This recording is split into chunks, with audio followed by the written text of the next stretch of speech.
How to improve overhead squat flexibility.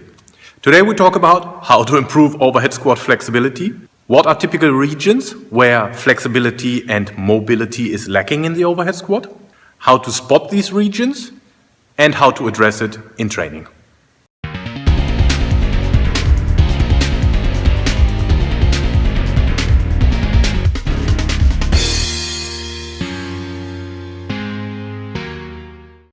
How to improve overhead squat flexibility?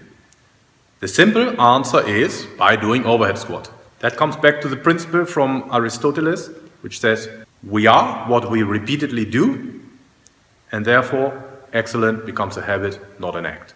So what that means for our overhead squats is we need to do overhead squats to get better at overhead squats. Even if flexibility is lacking, I am not a big fan of first thing stopping to do overhead squats and working on flexibility.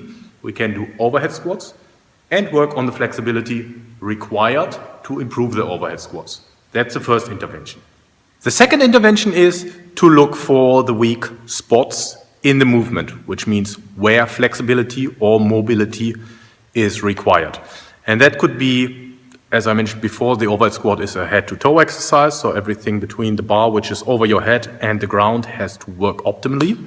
So we need to see whether it's the shoulder, the thoracic spine, the lower back, the hip, the knee, or the ankle. Once we figured out where the weak spot is, then we can go and address these issues, these weak spots, with the right exercises, corrective exercises. But don't forget, do your overhead squats while addressing these issues. Don't stop overhead squatting. You're not getting better in the overhead squat if you stop doing overhead squats. Sounds simple, but common sense is not always common practice. I've seen it too often.